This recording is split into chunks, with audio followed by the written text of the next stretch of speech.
हमारे साथ इस वक्त गायक और अभिनेता खेसारी लाल यादव जी हैं। किसी परिचय के मोहताज नहीं है, खास तौर पर भोजपुरी बोलने वाले समाज के एक बड़े समूह के लिए। उन्हीं से पूछते हैं, वो छपरा विधानसभा से आरजेडी के उम्मीदवार हैं। उन्हीं से पूछते हैं, सर ये गायक, अभिनेता, फिर नेता, ये ट्रांसफॉर्मेशन आप खुद में कैसा महसूस कर रहे हैं? क्योंकि हम देख रहे हैं कि आप बहुत ज़्यादा हेक्टिक आपका जो है वो कैंपेनिंग हो रहा है। हाँ, एक्चुअली देखिए, सबसे बड़ी बात, मैं एक जिम्मेदार व्यक्ति हूँ।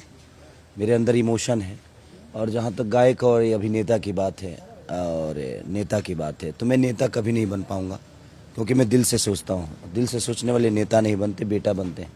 और मैं अपने जीवन में हमेशा दिल से सोच के ही सब कुछ किया है। जो भी मेरी गरीबी रही है, जो भी मेरा स्ट्रगल रहा है, वो सारी चीज़ें जो है बेटा बन के ही मैंने की है। और मैं कभी भी नेता नहीं बनूँगा। और जो चीज़ें हुई ठीक है, वो अचानक भगवान क्या चाह रहे हैं मेरे से, क्योंकि मैं यहाँ खुद लड़ने नहीं, मुझे लगता है कि मुझे भगवान ने भेजा है। अब बाकी जनता के ऊपर है। ये आप बार बार रिपीट कर रहे हैं कि मैं नेता नहीं बल्कि बेटा हूँ, लेकिन लालू यादव जी भी नेता हैं, तेजस्वी जी भी नेता, ये सब तो नेता की कैटेगरी में ही आ रहे हैं, है ना? तो नेता और बेटा में फिर अंतर क्या है? देखिए, वो नेता और बेटा में अंतर ये है कि एक बेटा जो होता है वो अपने परिवार की जिम्मेदारी समझ के रोज की रोजगारी करके भी अपने बच्चों का पेट पाल लेता है, अपने बुजुर्गों का ख्याल रख लेता है। और नेता के पास पावर होने के बावजूद भी वो ना किसी का भला कर पाता है, और वो बहुत ग्रांटेड ले लेता है अपनी इस फैमिली को। अगर दुनिया में कोई भी आदमी अपने 2 लोगों को भी फैमिली बना लेता है, तो 2 लोगों का ख्याल रखता है। तेजस्वी जी और लालू जी क्या मतलब ये ग्रांटेड ले रहे हैं हमारे समाज में? नहीं, तेजस्वी जी ग्रांटेड नहीं ले रहे हैं। जो नई सरकार है वो ग्रांटेड ले रही है, जो अभी 15 साल से चल रही है। आज व्यवस्था बिगड़ी है किसके कारण? इन्हीं लोगों के कारण। कोई पलायन पे बात ही नहीं कर रहा है, लोगों को रोकने का कोई बात ही नहीं कर रहा है। सिर्फ हम जंगल राज की बातें हो रही है, नचनिया बजनिया की बात हो रही है। पता किस ये नेता लोग ना अपना भाषा ही नहीं चेंज कर पा रहे हैं। लोगों के विकास की बात एक आदमी कर रहा है, नहीं कर रहा है। सिर्फ एक दूसरे को नीचा दिखाने पे सबके सब लगे हुए हैं। बट मैं किसी को नीचा नहीं दिखाता, क्योंकि मुझे पता है यार, इंसान बुरा नहीं होता है। हर इंसान इंसानी होता है, उसकी सोच बुरी होती है और उसका करने का तरीका बुरा हो सकता है। इसीलिए मैं किसी का विरोध नहीं कर रहा हूँ, ना मैं किसी का विरोध करने आया हूँ। यहाँ की समस्या सुलझाने आया हूँ। जितना हो सकता है, जिस प्रॉब्लम में हमारा छपरा है, हमारा बिहार है, चाहे वो तेजस्वी जी हो या मैं हूँ, और चाहे तेजस्वी जी के जितने भी प्रत्याशी हैं, अगर एक बार सरकार बदली तो शायद हम लोग इसके लिए लड़ पाएंगे। सर, आप मैट्रिक पास करके यहाँ से चले गए थे, छपरा से मैट्रिक पास करके यहाँ से चले गए थे। क्या स्ट्रगल आपने झेला है? और यहाँ पर युवा अभी भी वो स्ट्रगल जो इसका जिक्र आपने किया कि पलायन जो है वो बहुत होता है। हम देख रहे हैं यहाँ पे सिलीगुड़ी तक की बसेस जो हैं वो यहाँ से चलती हैं, दिल्ली बम्बई के अलावा। तो क्या स्ट्रगल होता है, और उसको लेकर के खेसारी लाल यादव और शत्रुघ्न यादव क्या काम करें? देखिए, मैं भी उसी में कमारा हुआ हूँ।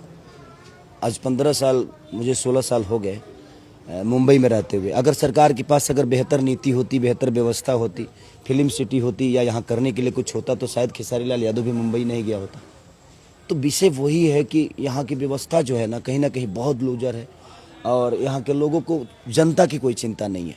बाकी देखिए, सबसे बड़ी चीज़ की जातिवाद हमारे यहाँ बहुत बड़ा फैक्टर है। मुझे लगता है कि हम इंसान बन के जीवन को चलाएं तो ज़्यादा बेहतर होगा। ये जातिवाद हमें परेशान कर रहा है, और जातिवाद से हम कहीं ना कहीं अपने बच्चों का भविष्य बर्बाद कर रहे हैं। आपने एक टर्म यूज किया, नचनिया गवनिया का। सम्राट चौधरी ने भी कहा कि नाचने वाले को यहाँ पर खड़ा कर दिया है, क्योंकि बीजेपी इस कॉन्स्टिट्यूएंसी को पिछले 3 बार से अपने हाथ में लिए हुए है।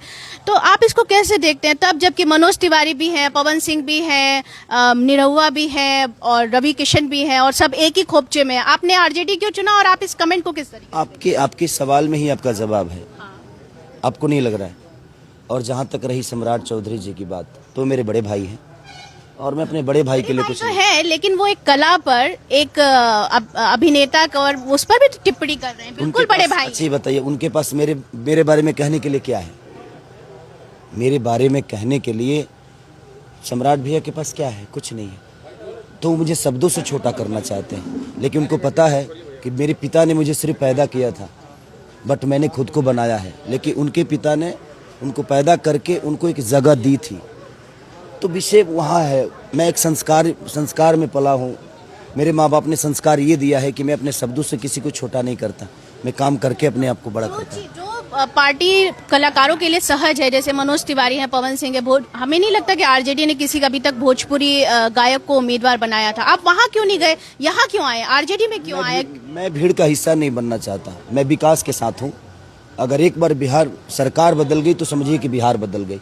मैं सबसे अपील यही करना चाहता हूँ कि प्लीज़ एक बार बिहार बदल दीजिए। एक बार जब बिहार बदल जाएगी, 5 साल की तो बात है, 5 साल में अगर हमारे तेजस्वी भैया ने हमें वो चीज़ें नहीं दी, हमारी बेहतर व्यवस्था नहीं दी, तो इनको भी बदल देंगे, क्या फ़र्क पड़ता है। आखिरी सवाल है। हम जानते हैं कि आपको तबीयत खराब है और आप बहुत ज्यादा परेशान भी हैं। आखिरी सवाल है, होली आती है, आरा, छपरा, बक्सर में लड़कियां जो है मार्च निकालने लगती हैं कि अश्लील गानों से हमें मुक्त करो।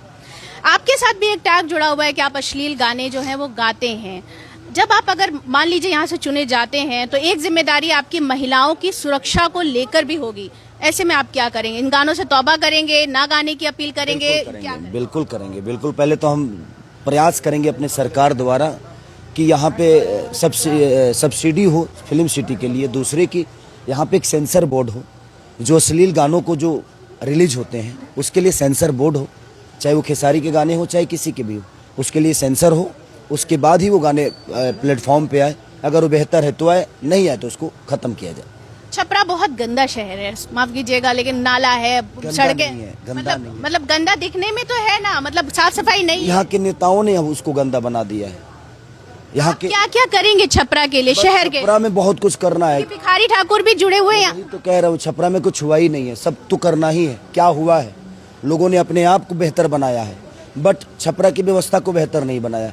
तो प्रयास करूंगा कि मैं जिस तरह बेहतर बना उसी तरह छपरा शहर को बेहतर। शुक्रिया आपका। तो